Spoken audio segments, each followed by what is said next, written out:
For years, one man decided who lived and who disappeared.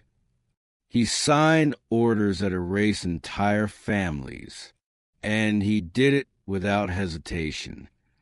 People feared him, soldiers, civilians, even his own men. He had no friends, no mercy. No one could stop him.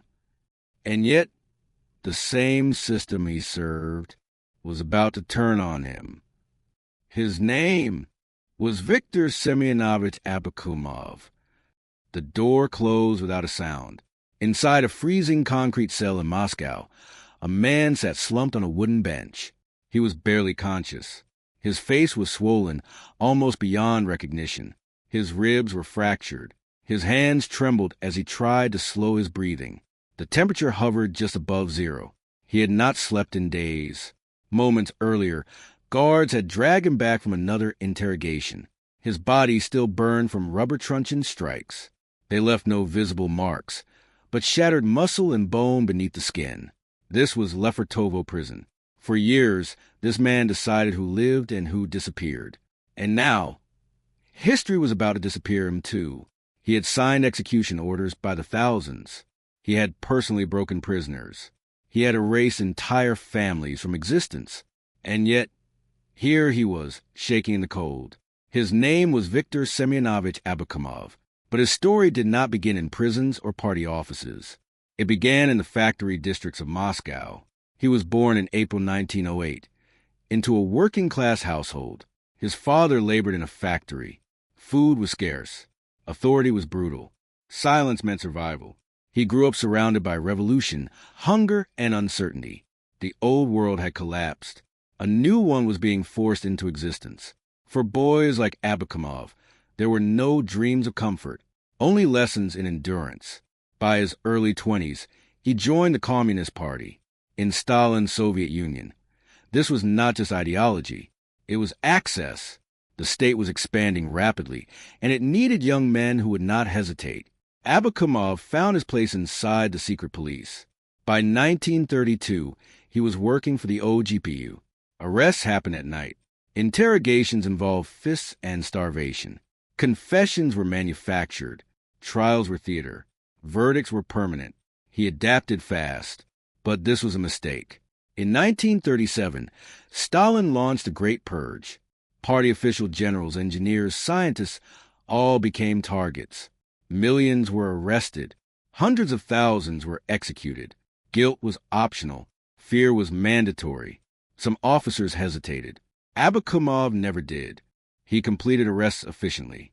He closed cases quickly. He followed orders without question. In a system that rewarded obedience above intelligence, Abakumov became indispensable. Stalin noticed. World War II accelerated everything. In 1943, Stalin created a new organization, SMERSH, Death to Spies. It was not simply counterintelligence. It was terror with paperwork. Its mission was to hunt traitors, deserters, spies, and anyone who appeared insufficiently loyal, not just among civilians, inside the Red Army itself. Stalin placed Abakumov in command. He was 35.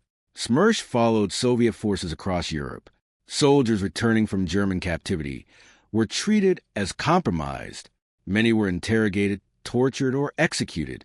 Civilians in liberated territories were arrested by the thousands. Entire villages vanished. Filtration camps processed millions of returning prisoners of war. Survival did not guarantee freedom. For many, it meant another cell, another beating, another confession. The goal was not truth. It was control. Abakumov did not stay behind a desk. He personally participated in interrogations. He used rubber truncheons designed to destroy organs without leaving bruises. He supervised sleep deprivation that lasted days. He applied psychological pressure until prisoners collapsed. He didn't delegate cruelty. He delivered it himself. But here is what made the system truly efficient. It did not reward creativity. It did not reward compassion. It rewarded obedience. After the war, Stalin promoted him. In 1946, Abakumov became Minister of State Security. He now controlled Soviet intelligence, counterintelligence, arrests, and interrogations. Officially, Lavrenti Beria supervised him. In reality, Abakumov reported directly to Stalin. That made him dangerous. Beria understood politics. He built alliances. He calculated risk. Abakumov did neither. He simply executed orders. At 38, Abakumov possessed near absolute authority. But every signature he placed was also a reminder. One mistake, and the paper would bear his name instead. In Stalin's system, survival did not depend on loyalty, only timing. Then came Leningrad. In 1949, Stalin became convinced a conspiracy existed there. There was no proof. There was no plot. But belief was enough. Abakumov was sent to investigate. He arrived with hundreds of officers. Arrests began immediately. Party leaders disappeared. Economists were detained. Administrators vanished. Confessions were extracted. Evidence was invented. The trial was secret. 6 senior officials were executed within hours of sentencing. Hundreds more were sent to labor camps. An entire generation of leadership was erased. Abakumov believed this proved his loyalty. He believed this protected him. It didn't. The seeds were planted in 1951. The explosion came the following year. Stalin became obsessed with another imagined conspiracy, this time involving Kremlin doctors accused of plotting assassinations. A junior officer claimed to have uncovered evidence. Abakumov hesitated. For the first time in his career, he did not move fast enough. The junior officer bypassed him and wrote directly to Stalin. On July 11, 1951, Abakumov was dismissed.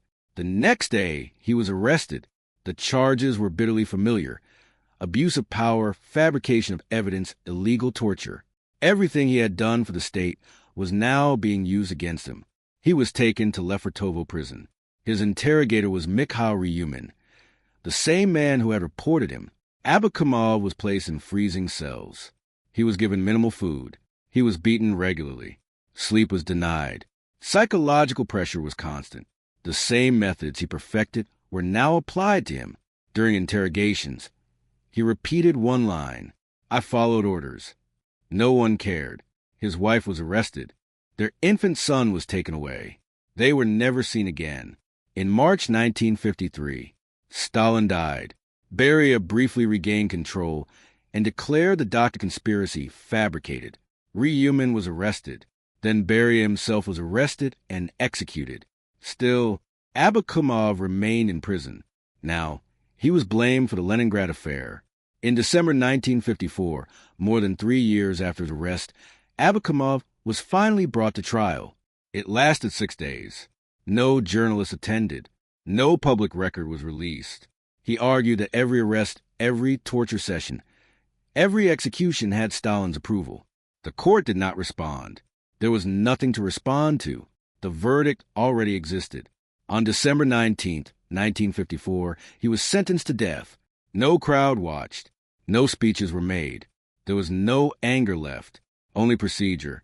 1 hour later, Victor Abakumov was executed. He was 46. His body was cremated. His ashes were scattered in an unmarked location. Think about the symmetry. He arrested without warning. He was arrested the same way. He ordered torture.